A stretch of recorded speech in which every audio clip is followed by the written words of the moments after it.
کہ یہ محمد عربی صلی اللہ تعالی علیہ وسلم کے لیے اپنی جان بھی دے سکتے ہیں۔ الحمدللہ آج بھی غازیان اسلام ہیں، موجود ہیں، جس نے گستاخی کی انہوں نے دنیا نہیں دیکھا، اس کا سر تن سے جدا کر دیا اور اپنے آپ کو زندان کے حوالے کر دیا یا پھانسی کے حوالے کر دیا۔ لیکن جب بھی کسی عاشق رسول کو پھانسی ہوئی ہے وہ ڈرا سہما نہیں، پھندوں کو چومتے ہوئے جاتا ہے، اس لیے کہ ہمارا عقیدہ ہے کہ جو عشق مصطفیٰ میں پھانسی کی سزا پر بھی چڑھ جائے عزیزان گرامی اس کی سزا سخت نہیں ہوتی۔ ادھر پھانسی کا پھندا لگا ہوگا، سامنے جمال مصطفیٰ دیکھ رہا ہوگا۔ احمد بن حنبل اس کے سچے گواہ ہیں۔ امام احمد بن حنبل کوڑے مارے جا رہے تھے، تہبند کھلی جا رہی تھی، آپ کو رونا آ گیا، جلاد کوڑے مار رہا تھا، آپ کی لنگی کھل رہی تھی، اچانک دیکھا غیب سے دو ہاتھ آئے، لنگی کو تھام لیے اور ان کے تہبند کو باندھ دیا۔ جلاد کوڑے مارنے کا چھوڑ دیا، رک گیا، اس نے دیکھا کہ کچھ تو ہوا ہے۔ اب امام احمد بن حنبل کہتے ہیں جو تھوڑی دیر پہلے رو رہے تھے، کہا اب مارو اور کوڑے لگاؤ اور مزے سے۔ کہا تمہیں درد نہیں ہوتا؟ کہا اب درد کس بات کا، جس کے لیے کوڑے کھا رہا تھا اس کا جمال سامنے موجود ہے۔ اسی لیے بریلی کا امام پھر کہتا ہے یا رسول اللہ پھر کے گلی گلی تباہ، ٹھوکریں سب کی کھائی کیوں، دل کو جو عقل دے خدا تیری گلی سے جائے کیوں، جان ہے عشق مصطفیٰ روز فضوں کرے خدا، جس کو ہو درد کا مزہ ناز دوا اٹھائے کیوں، جس کو ہو درد کا مزہ، میں کہتا ہوں درد میں جسے مزہ آتا ہو وہ دوا کے چکر میں کیوں پڑا رہے، وہ علاج کے چکر میں کیوں پڑا رہے، جس کو ہو درد کا مزہ ناز دوا اٹھائے کیوں۔ رسول کریم صلی اللہ تعالی علیہ وسلم کے جمال جہاں آرا کو صحابہ اس طرح سے کلی کا ایک قطرہ بھی زمین پر آنے نہیں دیتے، پسینے مبارکہ کے قطرے اپنے جسم پر مل لیتے، خوشبو کے طور پر لگا لیتے، اپنی اولاد کو اپنی دلہنوں کو لگاتے۔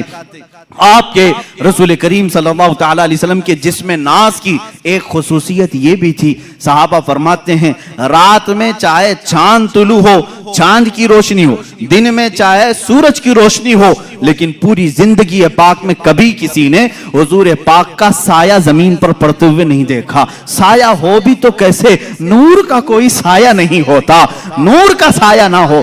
یہ اور بات ہے کہ ہم تعویل کریں، لیکن حقیقت بات یہ بھی ہے، ایک عاشق رسول نے یہ کہا حضور کا سایہ کیوں نہیں، وہ بھی تو انسان تھے، سارے انسانوں کے سائے تھے۔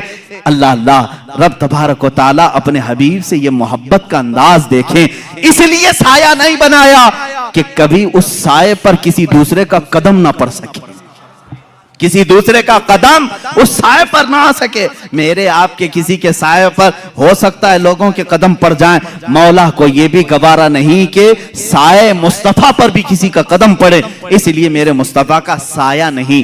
آپ کی خصوصیات میں یہ بھی ہے کبھی پوری زندگی پاک میں آپ کے جسم پاک پر مکھی نہیں بیٹھی، کبھی مچھر نہیں آیا، کبھی آپ کے سر میں جوں نہیں آئی۔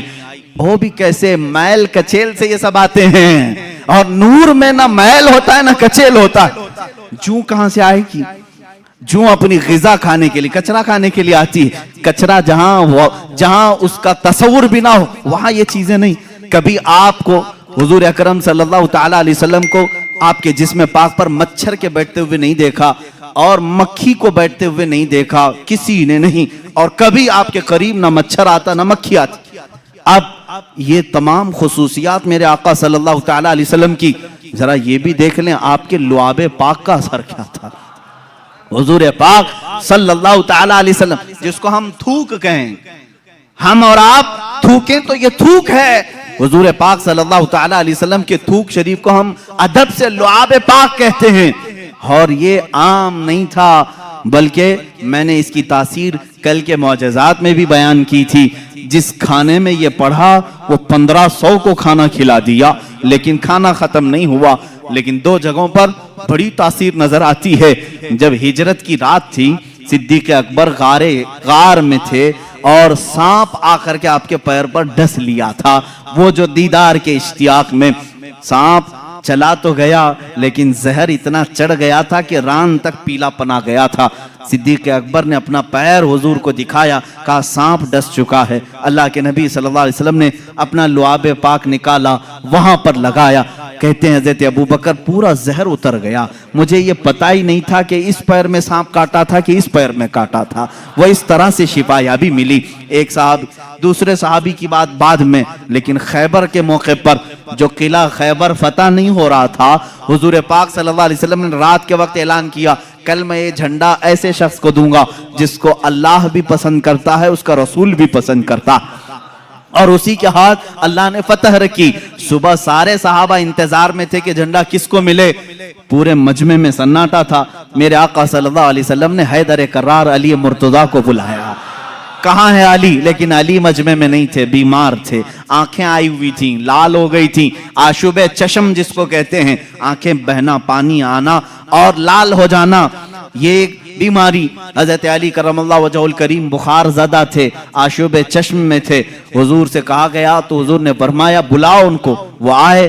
بیماری کے حالت میں ہی اللہ کے نبی صلی اللہ تعالی علیہ وسلم نے اپنا لعاب پاک ان کی آنکھوں میں لگایا، اور پھر حضرت علی فرماتے ہیں نہ میرے جسم میں بخار تھا نہ آنکھوں میں سرخی تھی، اور اسی حالت میں حضرت علی کرم اللہ وجہ الکریم علم اپنے ہاتھ میں لیے، اور دنیا نے پھر تاریخ نے یہ دیکھا ہے وہ فاتح خیبر شکن جو حیدر کرار ہیں، یہودیوں کا قلعہ انہی کے ہاتھوں سے ٹوٹا، اور ہمیشہ کے لیے طاغوتی قوت کو انہوں نے دھول چٹا کر کے رکھا۔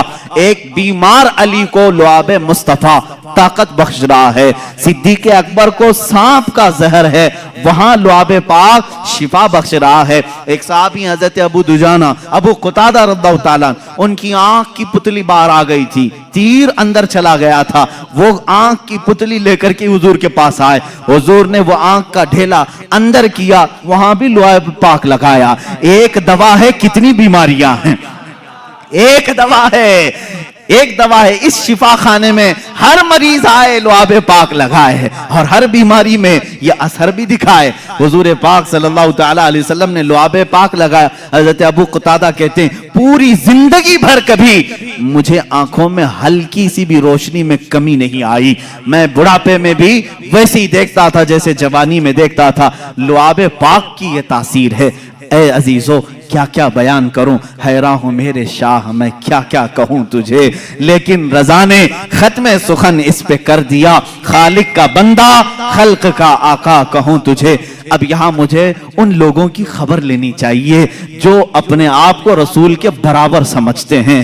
ارے تم پیدا کب ہوئے، آج بڑے کیسے ہوئے، تمہاری زندگی کی سیرت، تمہارا حلیہ سب کو بتاؤ، لوگ کراہت سے بھاگ جائیں گے۔ تم اگر کسی کو پسینہ سنگھاؤ بیوی چھوڑ کر بھاگ جائے، اور تم اپنا لعاب تھوک کہیں ڈالو تو کھانا بے برکت ہو جائے، بلکہ میں کہوں جو کھا لے اس کو زہر چڑھ جائے، اور تم کہتے ہو رسول پاک امتی کے برابر ہو سکتے ہیں۔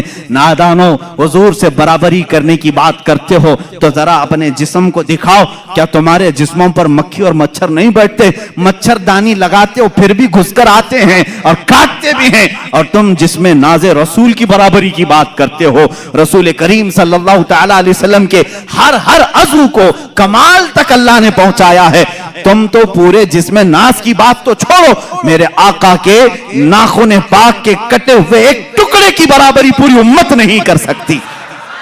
یہ تو حضور پاک کی بات ہے۔ آؤ صحابہ کی بات، میرے آقا صلی اللہ علیہ وسلم فرماتے ہیں میرا صحابی اگر جو کے دانے کے برابر خیرات کر دے، جو کے دانے کے برابر خیرات کر دے، اور پوری امت احد پہاڑ کے برابر سونا خیرات کرے، میرے آقا فرماتے میرے صحابی کی خیرات کے برابر امت کی خیرات نہیں ہو سکتی۔ جب تم صحابی تک نہیں پہنچ سکتے، رسول پاک کی بات کیسے سوچ لیا؟ میرے آقا صلی اللہ تعالیٰ، یہ باتیں ہیں اس لیے مجھے آج کہنی پڑ رہی، اور کہی ہوئی نہیں، کتابوں میں لکھی ہوئی بھی ہیں۔ ذرا دل پر ہاتھ رکھ کر کے سوچو، کیا کبھی امتی عمل کرتے کرتے نبی تک پہنچ سکتا ہے؟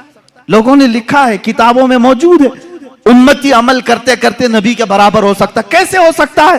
حضرت عثمان غنی رضی اللہ تعالیٰ عنہ کا زمانہ ہے، ممبر پر 3 ہی زینے تھے، حضور صلی اللہ تعالیٰ علیہ وسلم تیسرے زینے پر تھے، اور صدیق اکبر کے زمانے میں دوسرے زینے پر وہ کھڑے ہو کر خطبہ دیتے، حضرت عمر کے زمانے میں پہلے زینے پر خطبہ دینے لگے، اب حضرت عثمان کا زمانہ ہے، اب کہاں اتریں گے تو ختم ہو گئے، وہ پھر تیسرے زینے پر چڑھ گئے، کہاں پر؟ تیسرے پر۔ لوگوں نے بعد میں خطبہ دینے کے بعد حضرت عثمان سے پوچھا صحابی رسول کا عقیدہ کیا ہے، صحابہ میں بھی عقیدہ کیا چلتا تھا اس زمانے میں، سنو۔ صحابہ نے پوچھا، حضور صلی اللہ تعالیٰ علیہ وسلم کے بعد حضرت ابوبکر دوسرے پر کھڑے ہو کر خطبہ دیتے تھے، حضرت عمر نیچے پہلے والے زینے پر کھڑے ہو کر خطبہ دیتے تھے، اب آپ کے زمانے میں آپ پھر تیسرے پر کھڑے ہو گئے۔ حضرت عثمان نے کیا پیارا جواب دیا، کہتے ہیں اگر دوسرے پر کھڑا ہوتا تو لوگ یہ سوچ سکتے ابوبکر کی برابری کر رہا ہے، پہلے پر کھڑا ہوتا تو لوگ یہ کہتے کہ عمر کی برابری کر رہا ہے، میں وہاں کھڑا ہو گیا جہاں صحابہ کا تصور ہی نہیں آتا، صحابہ کا تصور ہی نہیں ہوتا کہ کوئی نبی کی برابری کر سکتا ہے، صدیق کی برابری کا کوئی دعویٰ کر سکتا ہے، عمر کی برابری کا دعویٰ کر سکتا ہے، لیکن عثمان ابن عفان کہتے ہیں ان کے زمانے میں رسول کی برابری کا کوئی تصور بھی نہیں کر سکتا۔ 1400 سال کے بعد تم برابری کا دعویٰ کیسے کرنے لگ گئے؟ حضور پاک صلی اللہ تعالیٰ علیہ وسلم کے ایک عضو پاک بلکہ ان سے ریلیٹڈ جو چیزیں ہیں ان کی بھی برابری نہیں ہو سکتی۔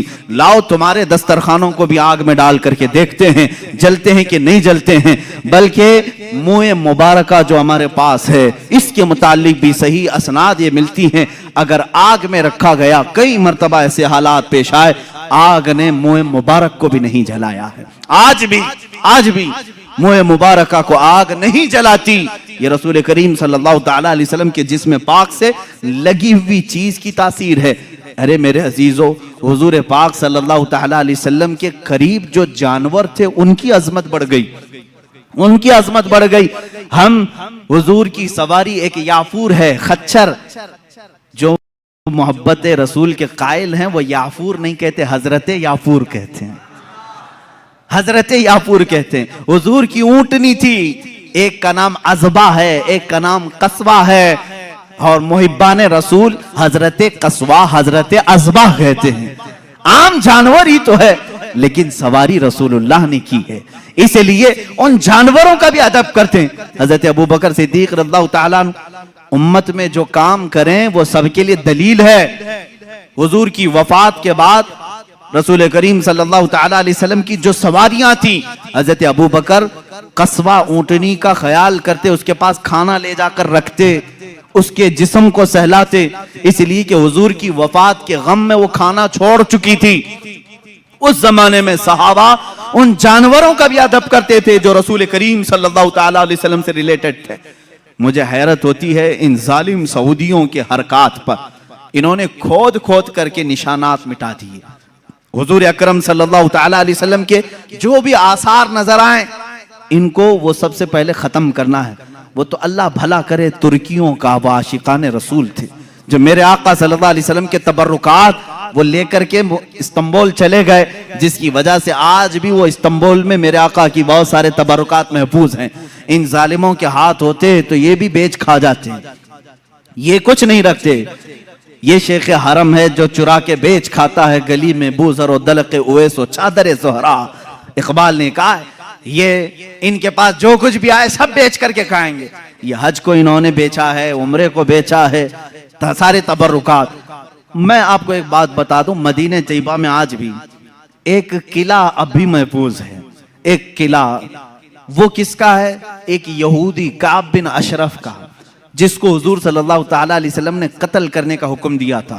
وہ حضور کی شان میں گالیاں دیتا، ایذا رسانی کرتا، اس کو قتل بھی کیا گیا، لیکن اس کا گھر آج تک باؤنڈری لگا کر رکھا گیا ہے، آج بھی اس کو محکمہ آثار قدیمہ میں سے رکھا گیا ہے کہ یہ پرانی ہسٹوریکل پلیسز میں سے ہے، اس کو رکھا گیا ہے، تاریخی چیز۔ اور میرے آقا صلی اللہ تعالیٰ علیہ وسلم سے متعلق کوئی چیز ہو تو اس کو تم شرک اور کفر اور حرام بدعت کے فتوے لگا کر ختم کرتے ہو۔ مجھے یہ بتاؤ تمہارا لنک رسول پاک سے ہے یا پھر اسرائیل کی یہود و نصارہ سے ہے؟ تم ان کی چیزوں کی حفاظت کر رہے ہو اور میرے آقا کی چیزوں کو ختم کرنا چاہتے ہو۔ اللہ کے نبی صلی اللہ تعالیٰ علیہ وسلم کے محبت کرنے والے انشاءاللہ صبح قیامت تک رہیں گے، گھبرانا نہیں میرے عزیزو۔ ظالم آئیں گے جائیں گے، اور قرآن نے جب یہ دعویٰ کیا ہے اللہ کے چراغ کو یہ اپنے منہ کے پھونکوں سے بجھانا چاہتے، منہ کے پھونک سے کس کو؟ اللہ کے نور کو، اللہ کے چراغ کو بجھانا چاہتے ہیں، اور اللہ فرماتا اللہ اپنے چراغ کو قیامت تک مکمل کر کے رہے گا، وہ نور مکمل ہو کر رہے گا۔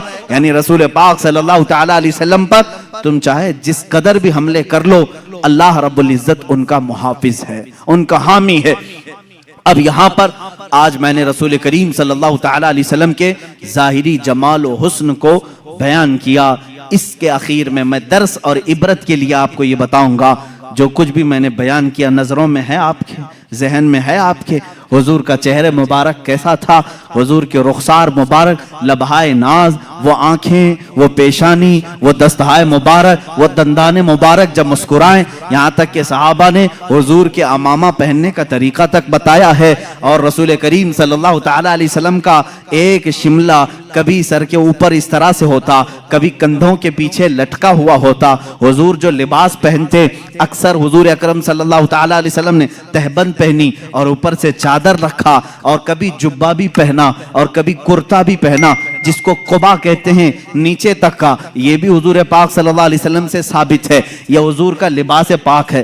رنگ کون کون سا پہنا وہ بھی صحابہ نے لکھا ہے، حضور نے سرخ رنگ بھی پہنا ہے، اکثر سفید کو پسند کرتے تھے، اور کالا بھی حضور نے پہنا ہے، اور امامے میں 4 کلر بتائے گئے ہیں، زعفرانی کلر کا بھی، سفید کلر کا بھی، اور حضور اکرم صلی اللہ علیہ وسلم نے فتح مکہ کے وقت کالے رنگ کا بھی اور ایک ہرے رنگ کا بھی حضور اکرم صلی اللہ تعالیٰ علیہ وسلم کے یہ لباس مبارکہ کو لکھا گیا ہے۔ اب سونے کے انداز کے متعلق بستر کیا تھا وہ بھی صحابہ نے لکھا ہے۔ ماں عائشہ صدیقہ بھی فرماتی ہیں ان کے گھر میں ایک چادر تھی، اور ایک یمنی چادر تھی، اور ایک کھجور کی چھال سے بھرا ہوا ایک گدا، جس کو کہیں کھجور کے چھال کیا ہوتے ہیں؟ درخت کے جو پھڑ نکلتے ہیں اس کو بھر دیا جاتا تھا، اور کبھی رسیوں سے بنایا ہوا جیسے کھاٹ ہوتی ہے، اس طرح کی حضور صلی اللہ تعالیٰ علیہ وسلم جب سو کر اٹھتے تھے آپ کے جسم پاک پر وہ رسیوں کے نشان ہوتے تھے۔ تکیہ آپ اپنے ہاتھ کا ہی اکثر استعمال فرماتے، اور رسول کریم صلی اللہ تعالیٰ علیہ وسلم کے استعمال کرنے والی چیزوں میں کیا کیا تھی آج میں پوری چیزیں عرض کر دوں۔ اللہ کے حبیب صلی اللہ تعالیٰ علیہ وسلم سرما لگاتے اور پسند بھی فرماتے، اور ارشاد فرماتے اسمد سرما لگایا کرو، تمہاری آنکھوں میں وہ نور کو بڑھاتا ہے اور تمہاری پلکیں اگاتا ہے۔ اسمد ایک سرمے کا نام ہے۔ حضور اکرم صلی اللہ تعالیٰ علیہ وسلم تیل استعمال فرماتے، تیل اپنے سر پر بھی، اپنی داڑھی مبارک، اپنی مونچھ پر، اپنی بھووں کو حضور اکرم صلی اللہ تعالیٰ علیہ وسلم سونے سے پہلے استعمال فرماتے۔ یہ حضور کے آداب ہیں، حضور کی سنتیں ہیں۔ اب کھانے میں کیا پسند فرماتے؟ اللہ کے نبی صلی اللہ تعالیٰ علیہ وسلم اکثر جو کی روٹی کھاتے تھے، اور وہ موٹی قسم کی ہوتی، بغیر چھنے ہوئے آٹے کی ہوتی تھی۔ حضرت عائشہ صدیقہ رضی اللہ تعالیٰ عنہ فرماتی ہیں حضور صلی اللہ تعالیٰ علیہ وسلم کو ایک غذا پسند تھی جس کو سرید کہتے ہیں۔ سرید کیا ہے؟ گوشت کا سالن روٹی کے اوپر ڈال دیا جاتا تھا، اور روٹی کو چور کر کے جیسے کھچڑی بنتی ہے، یہ سرید میرے آقا کو بہت پسند تھی۔ اور حضور صلی اللہ تعالیٰ علیہ وسلم سبزیوں میں لوکی شریف بہت پسند کرتے تھے، یعنی جو لمبا کدو ہوتا ہے، گول والا نہیں، لمبا والا کدو، یہ حضور اکرم صلی اللہ تعالیٰ علیہ وسلم کو بہت پسند تھا۔ یہاں تک کہ حضرت ام سلمہ فرماتی ہیں جب سالن کے کھٹورے میں کدو کے ٹکڑے ہوتے، حضور ایک ایک ٹکڑا چن چن کر کے اپنے برتن میں لیتے تھے۔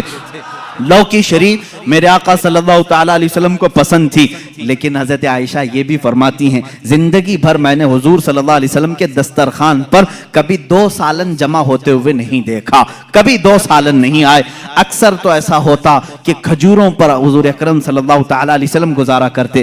ایک حیث نام کی غذا ہے، اور بھی غذائیں ہیں، میں تفصیل میں نہیں جا رہا ہوں۔ حیث نام کی غذا، گھی اور شہد، گھی اور کھجور کو ملا کر کے گرم کیا جائے، گھٹلیاں نکال کر کے، یہ بھی حضور اکرم صلی اللہ علیہ وسلم کی پسندیدہ غذا تھی۔ حضور اس کو پسند فرمایا کرتے تھے۔ کھانے کی یہ چیزیں ہیں، پہننے کی یہ چیزیں ہیں، آرام کرنے کے انداز یہ ہیں۔ اللہ کے حبیب صلی اللہ تعالیٰ علیہ وسلم کپڑے کب کب بدلتے تھے، کب کب آپ غسل فرماتے تھے، یہ بھی لکھا ہوا ہے کتابوں میں۔ رسول کریم صلی اللہ تعالیٰ علیہ وسلم ہر دوسرے دن غسل بھی فرمایا کرتے، اور لباس ہفتے میں 2 یا 3 مرتبہ، اور جب کبھی کوئی وفد یا کوئی قبیلہ ملاقات کے لیے آئے آپ کے جسم پاک پر نہایت ہی اچھی قیمت والا جبہ ہوتا تھا لوگوں سے ملاقات کرنے کے لیے، اور آپ کا امامہ مبارکہ نہایت ہی عظیم لگتا، ایسے کہ اچانک کوئی دیکھ لے تو اس پر رعب طاری ہو جائے، اور جو ہمیشہ ملنے والا دیکھتا تو آنکھیں پلکانا جھپکانا بھول جائے۔ حضور پاک صلی اللہ تعالی علیہ وسلم جب اس سفید رنگت پر کالے رنگ کا امامہ شریف پہنتے تھے تو صحابہ کہتے ہیں ایسا لگتا کہ دن کے اجالے میں رات چھا گئی ہو۔ یہ رسول کریم صلی اللہ تعالی علیہ وسلم اپنے ہاتھ میں عصا مبارکہ بھی استعمال فرماتے رہے، عصا حضور اکرم صلی اللہ علیہ وسلم لے کر چلتے بھی تھے۔ صحابہ نے یہ بھی بتایا حضور کے چلنے کا انداز کیسا تھا۔ حضور اکرم صلی اللہ تعالی علیہ وسلم لمبی قامت کے تھے، بہت زیادہ لمبے بھی نہیں، بہت زیادہ پست بھی نہیں، لیکن درمیان میں سارے مجمع میں آپ نظر آتے، لیکن جب چلتے تھے تو ایسا لگتا جیسے اونچائی سے نیچے کوئی اتر رہا ہو، یعنی تھوڑا جھک کر کے، کہ سر اٹھا کر کے، گھمنڈ اور غرور سے نہیں بلکہ اپنا سر مبارک جھکا کر کے، اور آنکھیں نیچے ہی ہوتی تھی۔ اسی لیے امام اہل سنت فاضل بریلوی رحمۃ اللہ تعالی علیہ نے فرمایا ہے، نیچی نظروں کی شرم و حیا پر درود، اونچی بینی کی رفعت پہ لاکھوں سلام۔ حضور نیچے نگاہیں رکھ کر کے چلتے تھے۔ یہ ساری چیزیں جس نے اپنی آنکھوں میں بسا لیا، میرے آقا کا حلیہ میں نے تمہیں دکھا دیا۔ حضور دکھتے کیسے تھے؟ امید ہے آج سو گے تو وہ جلوہ نظر آ جائے گا، میرے رب کی ذات سے یقین ہے ہم دیکھیں گے میرے آقا کو، تصور کی نظر میں ہی صحیح، خیالات کی نگاہوں میں ہی صحیح۔ اس لیے کہ خالد بن ولید رضی اللہ تعالیٰ عنہ کے زمانے میں ایک واقعہ ایسا پیش آیا تھا، ایک قلعے کا انہوں نے محاصرہ کیا تھا، عیسائیوں کا قلعہ تھا، فتح نہیں ہو رہا تھا، عیسائی بھی لڑنے میں ماہر تھے، صحابہ یہاں جوان صحابہ تھے۔ عیسائیوں نے اندر بیٹھ کر کے ایک مشورہ کیا، ان سے لڑتے نہیں، ان کو ایک کام کریں، دھوکہ دیتے ہیں۔ عیسائیوں نے کیا مشورہ کیا؟ 3 دن کا ٹائم لے لو اور ان سے کہو بازار سے گزرتے ہوئے آؤ۔ عیسائیوں نے اپنے پادری سے پوچھا کیا کریں گے؟ پادری نے کہا شہر کی جتنی خوبصورت لڑکیاں ہیں اور مال و دولت سب لے آؤ، راستے میں بچھا دو، ننگی لڑکیوں کو کھڑا کرو، اس لیے کہ خالد بن ولید کے ساتھ جتنے آئے سب جوان ہیں، سب نوجوان ہیں۔ توجہ چاہتا ہوں جوانوں، جن کی نظریں اتنی ہلکی ہیں کہ ہر حسینہ کی طرف نکل جائیں، اٹھ جائیں، یہ مومن کی شان نہیں۔ ہر چمکتی ہوئی چیز کو دیکھ لے، ہر رنگت والی کو دیکھ لے، یہ مومن کی شان نہیں۔ اب خالد بن ولید کی جو فوج تھی، ان کا جو لشکر تھا وہ جوانوں سے بھرا تھا۔ عیسائیوں نے غلیظ منصوبہ بنایا، ناپاک منصوبہ، آج بھی یہی بنا رہے ہیں ہمارے ساتھ، آج بھی بنا رہے ہیں ہمارے جوانوں کو اپنے دام فریب میں کھینچنے کے لیے۔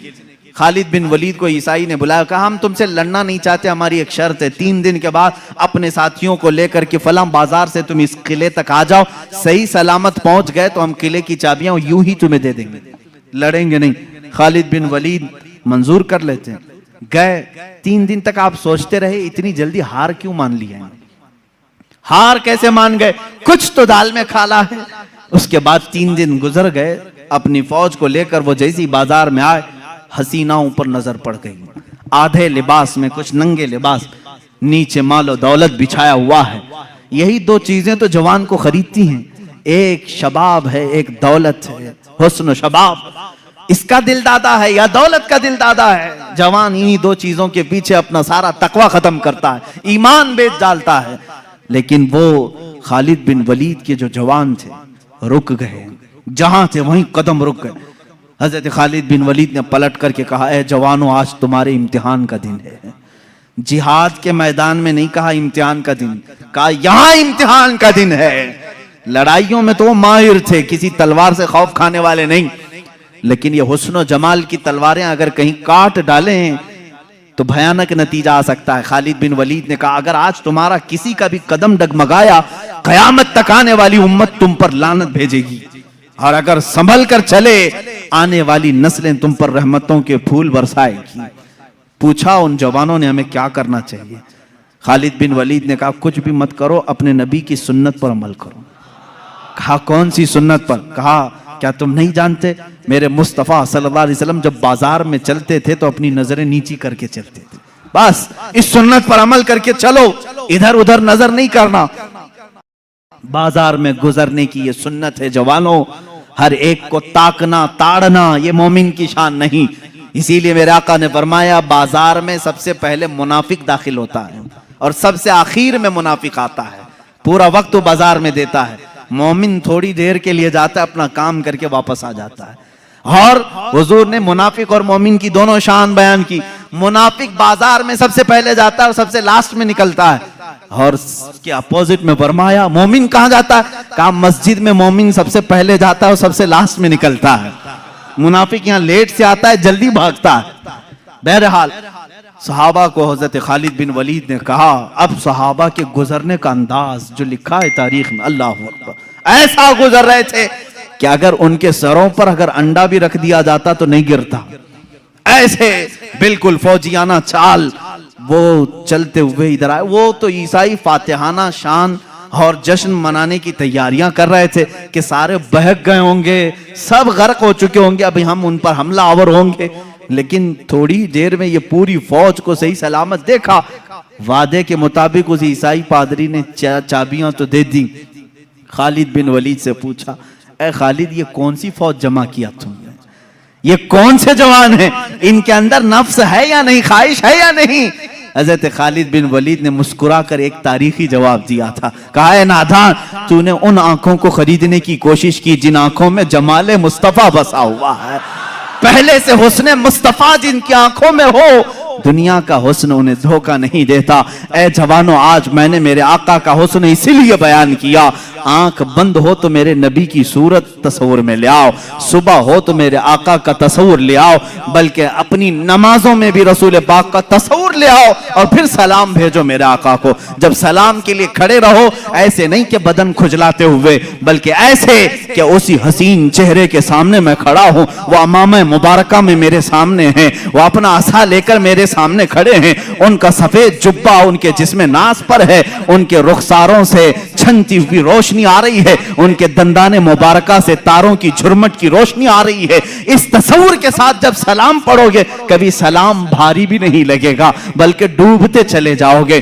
ڈوبتے چلے جاؤ گے۔ اب آخری میرے جملے ہیں، اگر حسن مصطفیٰ کو کسی نے بیان کیا ہے حقیقت میں تو کون ہے؟ جنید بغدادی رضی اللہ تعالیٰ عنہ، سید الطائفہ۔ ان کے زمانے میں ایک آرٹسٹ آیا تھا، ایک مصور، وہ تصویریں نکالتا تھا۔ اس کا کمال یہ تھا کہ تم جا کر کے اس کو اپنی محبوبہ کی صورت بتاتے، سیم ٹو سیم ویسا ہی نقشہ نکال کر دے دیتا، یعنی جو سکیچ نکالنے کے ماہر ہوتے ہیں، ایسا مصور تھا۔ لوگوں کی بھیڑ اس کے پاس لگی تھی، اپنی یہ کیمرے کا زمانہ نہیں تھا کہ محبوبہ کی فوٹو لے لیں اور موبائل میں رکھ کر دیکھتے رہیں، کسی مصور سے کھینچوانا ہی تھا، جا کر کے اس کے خد و خال بیان کرتے اور وہ بنا کر کے دیتا۔ جب یہ بات مشہور ہوئی، حضرت جنید بغدادی رضی اللہ تعالیٰ عنہ بھی پہنچ گئے، یہ وقت کے ولی کامل سید الطائفہ قطار میں کھڑے ہو گئے، لوگ اپنی محبوباؤں کی تصویر نکال رہے تھے۔ جب نمبر آیا آپ کا، آپ اندر آئے، مصور دیکھ کر گھبرا گیا، کہا جنید تمہارا میرے مکان پر کیا کام ہے؟ کہا میں نے سنا ہے تو محبوباؤں کی تصویریں ہو بہو کھینچتا ہے، میرا بھی ایک محبوب ہے، کیا تو اس کی تصویر بنا کے دے گا؟ میرا ایک محبوب ہے۔ اس نے کہا بتاؤ کیسا کیسا ہے تمہارا محبوب؟ خد و خال، حلیہ، قامت، سارا چہرہ، سارے ناز بتاؤ، میں نکال کر دیتا ہوں۔ اب جب جنید بغدادی بیان کرنے لگے، اب اللہ کے نبی کا ماتھا ایسا تھا کہ چوڑی پیشانی، بھویں گھنی، ابرویں ایسی تھی، لبھائے ناز گلاب کی پنکھڑیوں کی طرح، رخسار ناز انار کی سرخی لیے ہوئے، کان مبارک زلفوں سے چمکتے ہوئے تاروں کی طرح، گردن مبارک سراہی کی طرح، دست مبارک ریشم سے زیادہ نرم، اور آپ کا شبکہ میں ناز سینے ناز کے برابر۔ مصور کہا خاموش ہو جاؤ، خاموش ہو جاؤ، جنید یہ تصویر میرے پاس پہلے سے بنی بنائی رکھی ہے۔ جنید نے کہا تو آرڈر لیتا ہے، 8 دن بعد بنا کے دیتا ہے، میرے محبوب کی تصویر تیرے پاس پہلے سے کیسے ہے؟ کہا در حقیقت بات یہ ہے جس سے تم محبت کرتے اس سے میں بھی محبت کرتا ہوں، اس کی تصویر میرے پاس ہے۔ جنید بغدادی نے کہا اچھا لاؤ لاؤ تصویر ہم دونوں دیکھتے ہیں، دونوں سامنے دیکھتے ہیں۔ وہ مصور، وہ آرٹسٹ اپنے گھر میں اندر گیا اور جا کر کے قرآن مقدسہ لے کر کے آیا اور کہا اے جنید کیا یہ تیرے اور میرے محبوب کی تصویر نہیں ہے؟